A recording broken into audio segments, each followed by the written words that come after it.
चलिए, आज भारत की खाद्य सुरक्षा की एक ऐसी कमजोरी की बात करते हैं जिसके बारे में शायद बहुत कम लोग जानते हैं। एक ऐसी निर्भरता जो हमारे खेतों को सीधे सीधे ग्लोबल पॉलिटिक्स से जुड़ती है और जो एक ही झटके में टूट भी सकती है। जरा सोचिए, तारीख है 12 अप्रैल 2026 की सुबह और दुनिया के सबसे ताकतवर इंसान का एक सोशल मीडिया पोस्ट आता है। सिर्फ ये चंद शब्द भारत जैसे विशाल देश के लिए एक बहुत बड़े संकट की शुरुआत कर सकते हैं। पर सवाल ये उठता है कि हजारों मील दूर समंदर में एक नाकेबंदी का असर सीधे हमारे खाने की थाली पर कैसे पड़ सकता है? आखिर भारत तो एक कृषि प्रधान देश है ना? इसका जवाब सच में चौंकाने वाला है, क्योंकि हमारे खेतों में जो 50% फर्टिलाइजर जाता है ना, वो इसी 21 मील चौड़ी समुद्री पट्टी से होकर हम तक पहुंचता है। ये भारत की 6 सबसे जरूरी सप्लाई लाइनों की लाइफलाइन है। तो चलिए इस समस्या की पहली परत को खोलते हैं और समझते हैं इस उर्वरक विरोधाभास यानी फर्टिलाइजर पैराडॉक्स को। आप देखिए, हरित क्रांति के बाद से भारत ने वाकई कृषि में एक लंबा सफर तय किया है।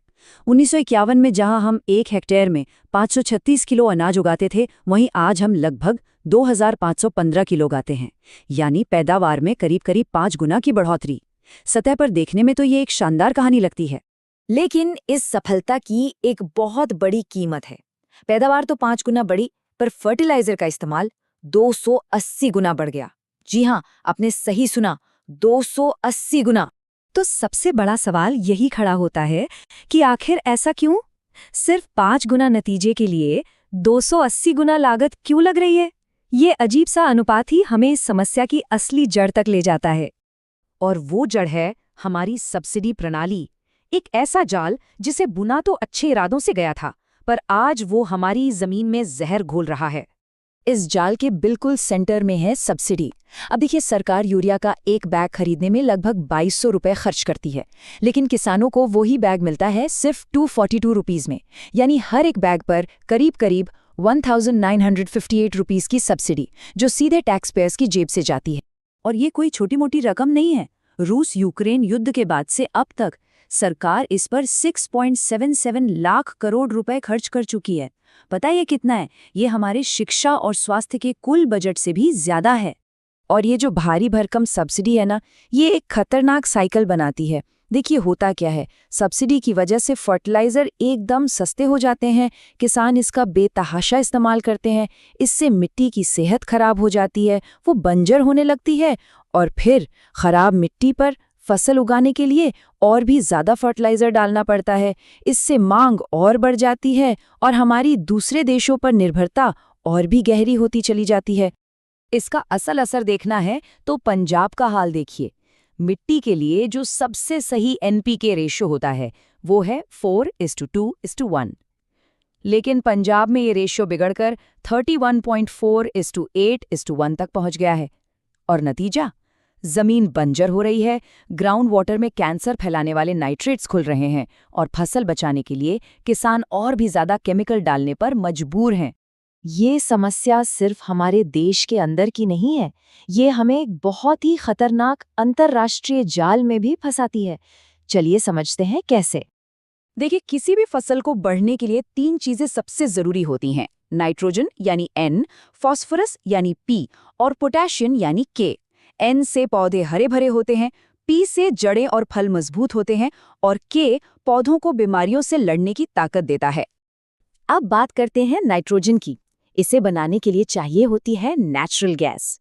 भारत या तो बनी बनाई अमोनिया बाहर से मंगवाता है या फिर अरब देशों से गैस मंगवाकर खुद बनाता है। दोनों ही सूरतों में जहाज़ों को उसी हॉर्मुज़ जलडमरू मध्य से गुजरना पड़ता है, जिसकी हमने शुरू में बात की थी। अब फॉस्फोरस पर आते हैं। ये स्लाइड देखिए।